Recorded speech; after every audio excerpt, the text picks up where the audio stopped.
매 주마다 자료가 업데이트되고 있습니다. 그리고 PPT가 여기 화면에 나와 있는 대로 여러분이 언제라도 찾아볼 수 있으니까요. 여러분 홈페이지 들어가셔서 하시고 오늘 내용도 여기 스마트폰이나 핸드폰으로 바로 검색이 가능하니까요. 혹시 검색이 안 되신 분들은 또 이야기해 주셔서 검색이 될 수 있도록 또 보시면서 은혜로 함께 할 수 있기를 바랍니다. 우리 창세기에 대한 중요한 포인트는 아브라함에 대한 여정과 이삭에 대한 여정, 그리고 야곱에 대한 여정, 그리고 오늘 마지막으로 요셉에 대한 여정으로 창세기에 이 네 인물에 대한 여정에 대한 시간들로 우리가 함께하고 그 여정을 통하여서 하나님이 함께 하시는 그런 놀라운 은혜와 역사의 모습으로 나아갈 수가 있습니다. 특별히 하나님께서 요셉을 선택하셔서 창세기 37장에서 50장의 내용을 가지고 말씀을 드리려고 하는데, 오늘은 요셉에 대한 여정에 대한 부분들을 말씀드리고요.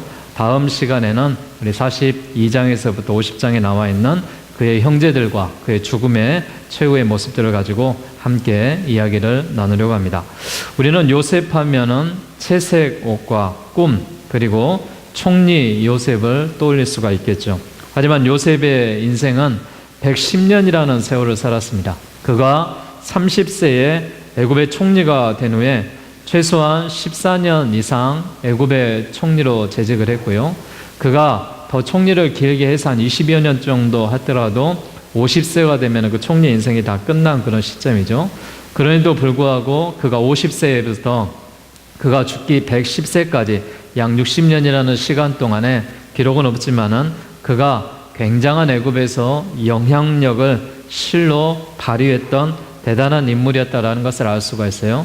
그 이유에 대한 근거로 그의 아버지 야곱이 130세에 이제 애굽에서 이제 그 마지막 생애를 준비하고 또 147세에 세상을 떠났을 때에 그가 이 모습 속에서 아버지에 대한 이 장례를 국장으로 70일간 치렀던 그런 역사적인 사실도 나와 있는 것을 봤을 때 요셉이 애굽에서 끼쳤던 그 영향력이라는 것은 실로 대단하고 큰 그런 영향력의 사람이었다라는 것을 우리가 알 수가 있습니다.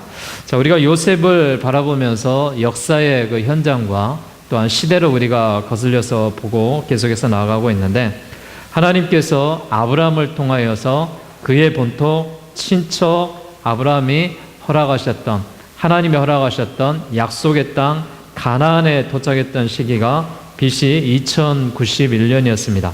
또한 이삭이 출생했던 연수가 2066년이었고요. 그가 야곱이 출생했던 시기가 2006년이었고, 요셉이 애굽으로 이주했던 그 시기가 1898년, 또 요셉이 사망한 시기가 1805년의 그런 역사적인 시간들을 가지고 있습니다. 자, 우리가 요셉 이야기를 꺼내면서 요셉 이야기의 중요한 포인트들이 있어요.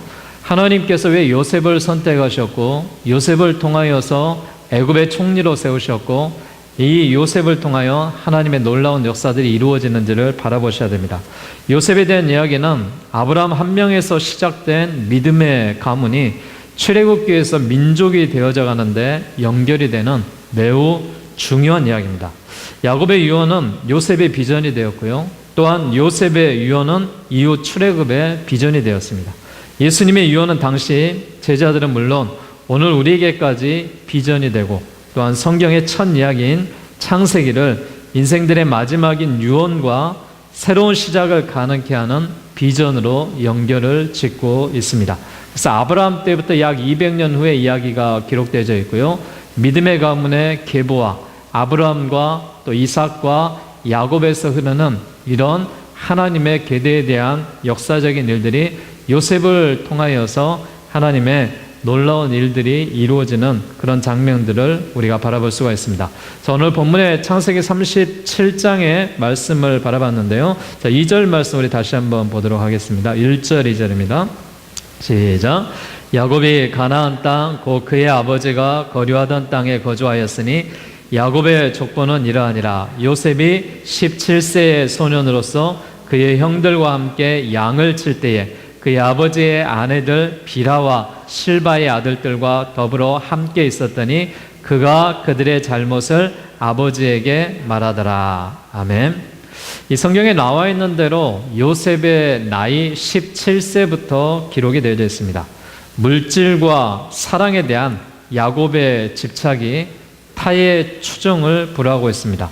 또한 그가 그 사랑의 대상으로 제어됐던 다른 가족들에게는 그런 야곱이 행동이 큰 아픔일 수밖에 없었다라는 것을 우리가 알 수가 있겠죠. 특별히 우리가 이런 이 야곱의 이 12 형제에 대한 이야기를 우리가 바라보면서 좀 더 깊은 이야기를 해 나갈 수가 있는데요. 이 야곱은 그가 사랑했던 여인이 라헬이었습니다. 그리고 그 라헬을 통하여서 아이를 얻지 못했어요. 또한 처음으로 라헬을 사랑했지만은 그의 삼촌 라반은 레아를 그의 첫 아내로 맞이하게 합니다. 그래서 레아를 통해서 그의 큰아들인 루벤과 시므온, 레위, 유다의 4명의 아들을 낳습니다. 이에 라헬의 신하였던 비라, 몸종을 이제 야곱에게 넣음으로 말미암아 그를 통하여서 단과 납달리가 낳게 되고요. 다시 레아가 이를 보고 시기하여서 그의 몸종인 실바를 통하여서 갓과 아셀을 낳게 되고요. 또한 레아가 다시 임신을 하여 이사갈과 스불론을 낳게 됩니다. 하나님은 그렇지만 라헬을 통한 하나님의 놀라운 역사 가운데 라헬에게 태의 문을 열어주셔서 요셉과 베냐민에 대한 아들을 낳게 하십니다. 그리고 나서 나중에 요셉의 아들들을 통하여서 민족을 이루게 하는 그런 역사적인 일들을 하게 하시는데, 그러다 보니까 이 요셉이 베냐민이 어머니 라헬의 사랑을 독차지했겠죠. 그런데 이 라헬이 수명이 그렇게 길지가 않았습니다. 라헬이 이 17세가 되는 이 요셉이 이미 어머니가 죽었습니다. 그러다 보니 아버지 이 야곱은 요셉에 대한 사랑이 극진했던 것이죠. 베냐민에 대한 사랑이 극진했던 것이죠. 이로 인하여서 그의 배가 다른 형제들은 늘 시기했고 늘 질투했다라는 것을 볼 수가 있어요. 그에게 채색 옷을 입혔다라는 것은 당시에 굉장한 그런 부유한 집의 자녀들만 입을 수 있는 옷이었습니다.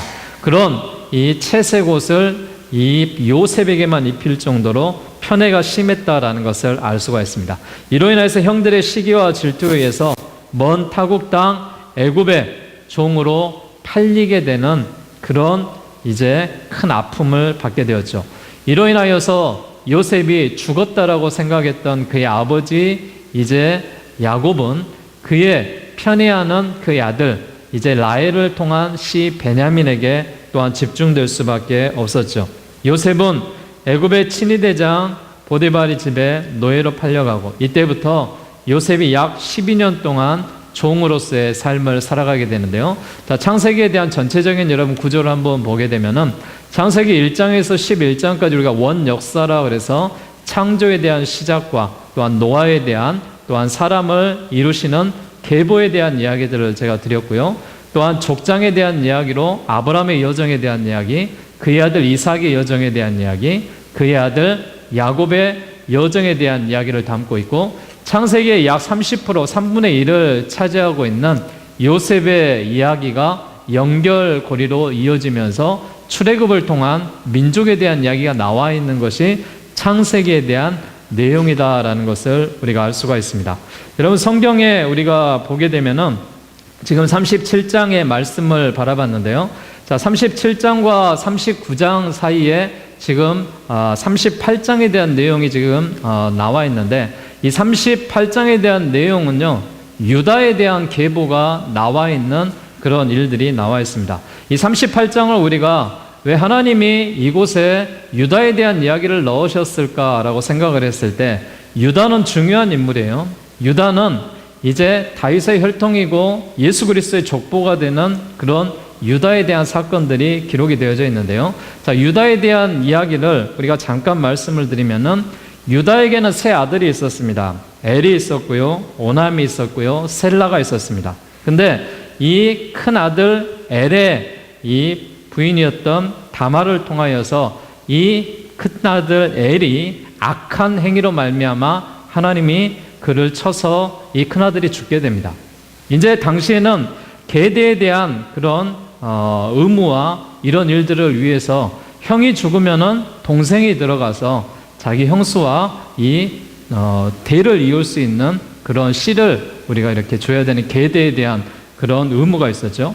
근데 둘째 아들 오남이 이 형수에게 들어가서 같이 이 종족을 보존하는 것이 아니라 설정을 바꾸람으로 인하여서 그가 종족 보존을 거부합니다. 이로 인하여서 하나님이 그로 인한 피해 죽음을 갖게 하시죠. 이제 셋째 셀라가 남았는데 이 아버지 유다가 생각을 했을 때는 이 아들들이 이 며느리로 인하여서 계속해서 죽임을 당한다라고 생각을 했었어요. 그래서 이 며느리를 다시 셋째 아들도 죽을까 염려하여 다말을 수절시키고 이제 고향으로 돌려보내는 그런 사건이 지금 창세기 38장의 기록 가운데 남아 있습니다. 그런데 이제 유다가 그의 무리들과 함께 이제 이 다말이 있는 지역으로 이제 목동을 데리고 양들을 데리고 이주를 했을 때 그곳에서 창녀로 착각하고 또 위장했던 그의 며느리 다말이 이제 그의 시아버지 유다와 함께 합방을 하게 되는 그런 역사가 벌어지죠. 그걸로 인하여서 다말은 자신이 씨를 얻을 수 있는 그런 계기를 받습니다. 이제 이 사건이 이제 들춰지자 그는 무엇인가를 요구하고 무엇인가 받기를 거부하고 나서 그 시아버지에게 증표를 받죠. 나중에 이제 다말이 임신했다는 소식을 이제 유다가 듣습니다. 그 소식으로 말미암아 집안이 난리가 난 거죠. 어떻게 남편이 없는데 자식을 가질 수가 있겠어요? 근데 나중에 밝혀진 사실로 그 아이가 쌍태아를 임신을 했는데 그 아들이 누구의 씨였냐? 유다의 씨였습니다. 유다가 이 며느리 이제 다말과 이런 씨를 해서 그에게 쌍태아 베레스와 세레를 낳게 되었는데 이 베레스가 이제 예수님의 족보에 등장하는 인물이 나와 있습니다. 그래서 이 37장과 38장 요셉에 대한 이야기부터 또한 40장 이후로 계속해서 요셉에 대한 이야기가 나오는데 이 38장에 중요하게 유다에 대한 이야기가 들어있는 것은 예수님의 족보에 대한 혈통에 대한 이야기들을 거기에서 남겨놔야 됐고 또 중요한 이런 말씀이었기에 38장에 대한 말씀이 있습니다. 자, 이어서 우리가 39장 말씀 계속해서 가보도록 하겠습니다. 39장은 요셉의 훈련의 과정과 여정들이 이제 기록으로 나와 있는 그 모습을 볼 수가 있습니다. 그의 나이 몇 세의 종살이로 팔려갔다고요? 17살. 17살 어린 나이에 시작된 종살이가 고되고 힘들었을 것입니다. 말도 통하지도 않았고 매일매일 몸은 고되었고 무엇보다도 고향과 아버지, 동생에 대한 그리움, 또 형들에 대한 배신, 이런 것들이 요셉에게는 밤새 힘든 그런 시간들을 보냈죠. 요셉의 청년 20대는 어떤 모습이었습니까? 보디발의 집에서 또한 재정들을 다 감수를 하고 그가 보디발의 모든 재산들을 또 일을 하면서 영특하고 또 성실하고 가정 총무의 이런 사명의 일들을 그가 성실하게 행했다라는 것을 알 수가 있습니다. 그러던 어느 날 용모가 수려한 요셉에게 보디발의 아내가 동침할 것을 요청을 하죠.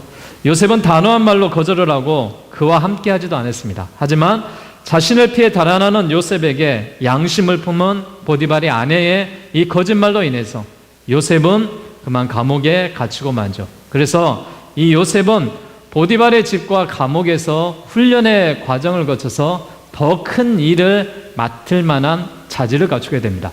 자, 요셉의 나이 17살에 종살이로 팔려갔고요.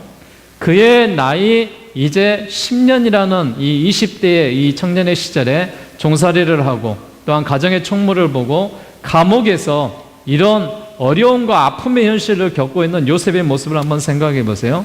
그러나 요셉은 불평하지 않았습니다.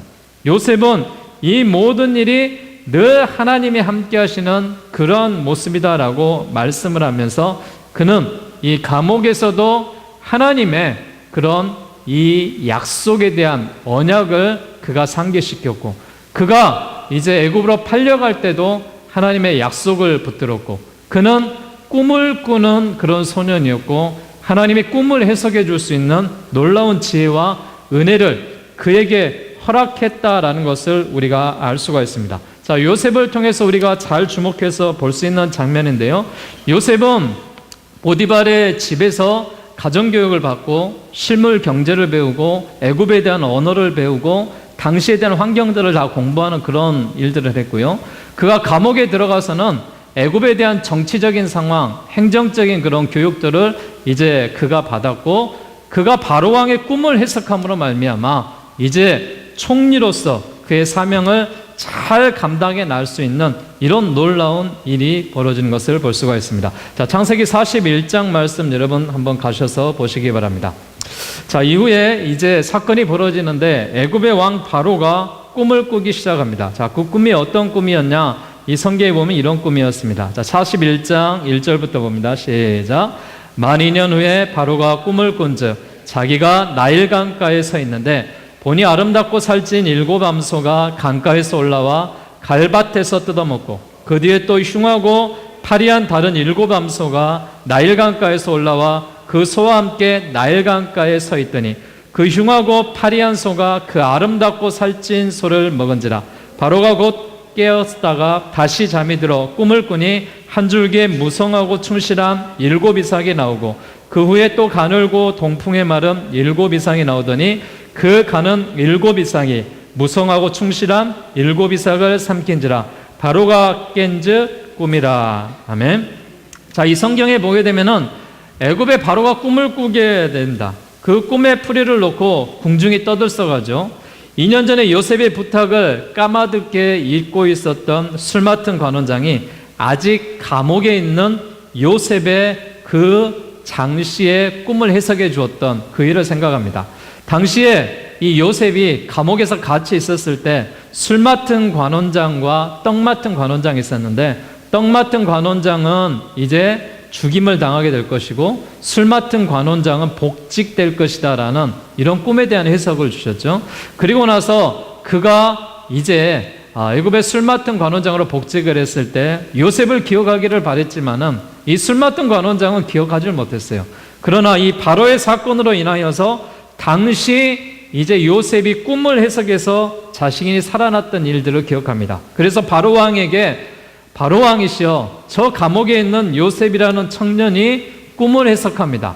그 꿈을 그에게 이제 들어보기를 원합니다. 그러자 요셉이 바로 왕에게 와서 그 꿈을 해석하게 됩니다. 요셉은 뭐라고 해석을 하냐? 7년은 풍년을 가리키고 또한 7년을 흉년에 대한 이 이야기를 가리킵니다. 대처 방안까지 정확하게 이야기하면서 7년의 풍년 가운데 양식을 비추가면은 7년의 흉년을 잘 견디고 애굽이 살아날 수가 있을 겁니다 라고 말합니다. 이에 바로의 왕이 이 꿈을 해석하고 이 뜻을 이제 전했던 이 요셉을 가장 적합한 총리 대신으로 세우고 그를 국정 파트너의 절갑함, 탁월한 임재로 한눈에 알아보고 그를 총리 대신에 세우는 놀라운 역사와 축복이 임하는 그런 장면이 요셉에게 임하는 것을 볼 수가 있습니다. 자, 요셉에 대한 여정을 우리가 다시 한번 쭉 한번 살펴볼 필요가 있는데요. 자, 요셉은 애굽의 총리가 되었습니다. 바로 애굽 바로왕의 꿈을 해석했습니다. 바로가 꾼 꿈, 살찐 7 암소, 또한 약한 7 암소, 7 이삭의 꿈을 꾸었는데 그 꿈은 하나다라고 해석을 하면서 애굽의 7년의 풍년과 7년의 흉년에 대한 처방을 내리고 요셉이 총리로 등극하고 국가 경영을 맡기는 그런 인생이 되었습니다. 자, 우리가 오늘 이 요셉에 대한 여정을 한번 살펴보기를 원하는데요. 요셉의 이 17세의 소년이 팔려갔던 그 모습 속에서는 여러분 한번 생각해 보세요. 요셉은 17살 때 어머니가 없었어요. 어머니를 잃은 외로움이 있었어요. 그리고 형들에게 미움을 받는 극한 외로움이 있었습니다. 그럼에도 불구하고 하나님은 요셉에게 꿈에 대한 소유를 갖고 있었어요. 그리고 언약에 대한 약속을 갖고 있었어요.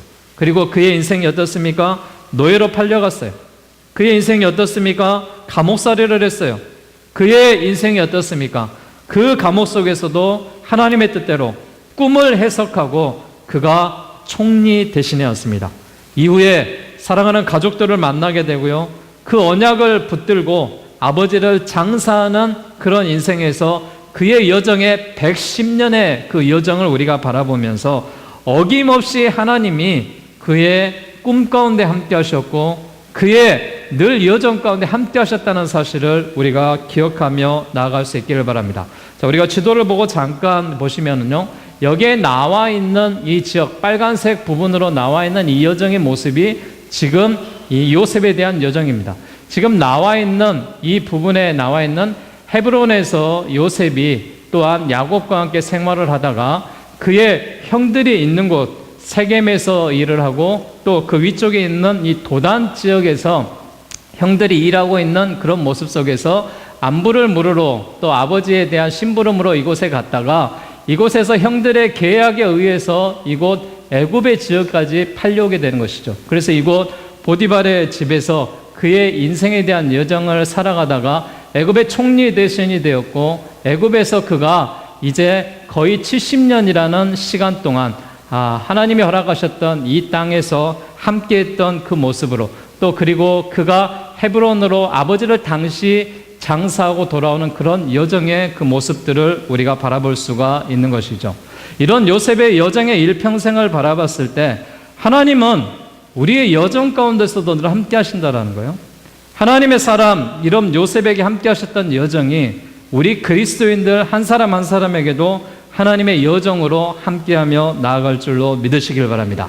자, 오늘 창세기 37장에서 41장에 요셉에 대한 이런 여정들을 정리했는데 37장에서 꿈꾸는 자 요셉에 대한 그 이야기로 시작을 해서 애굽으로 팔려갔던 이야기, 38장의 중간에 나와 있는 유다 또한 며느리 다말의 사건으로 인하여 메시아의 족보가 이어져가는 그런 이야기, 39장으로 인하여서 애굽에서 활동했던 요셉에 대한 이 모습으로 여호와가 함께 하셨다라는 그 사실, 그리고 40장에 그가 옥중에서 관원장들의 꿈을 해석하고 또한 이 애굽에 대한 실제적인 교육을 받고 41장에 와서 총리 요셉으로 그가 승진을 해서 바로의 꿈을 해석하고 그의 사역들을 펼쳐나가는 그런 여정의 모습을 바라봤습니다. 우리가 다음 시간에는 그가 22년 동안 헤어졌던 형제들과 화해하는 모습, 또 야곱의 유언대로 또한 야곱을 장사 지내고 그의 마지막 창세기의 이 마지막 부분에 이 나와 있는 말씀들을 바라보면서 하나님이 주시는 이런 놀라운 은혜와 사랑으로 함께하며 나가시길 바랍니다. 특별히 우리가 요셉을 바라봤을 때 요셉은 한평생 동안 하나님과 동행한 사람이었습니다. 그리고 하나님의 꿈과 비전을 실현했던 사람이었습니다. 머리는 차갑고 가슴은 뜨거운 이런 요셉의 모습을 바라보면서 우리의 인생들도 하나님의 거저갔다 거저가는 인생은 없어요. 하나님이 나를 왜 이곳에 부르셨는지, 하나님이 왜 이 시간에 나에게 이 자리에 있게 하셨는지 하나님의 큰 뜻을 생각하면서 우리의 비전들을 다시 한번 잡으시고 하나님이 주시는 꿈의 사람, 하나님이 선택하셨던 언약의 사람, 하나님이 함께 하셨던 이런 축복의 여정 가운데 함께 하심으로 하나님의 언약을 붙들고 나아가며 부활의 주님 가운데 늘 영광을 돌릴 수 있는 모든 성도들 다 되시기를 주의 이름으로 축원드리겠습니다. 기도하겠습니다. 사랑과 은혜가 풍성하신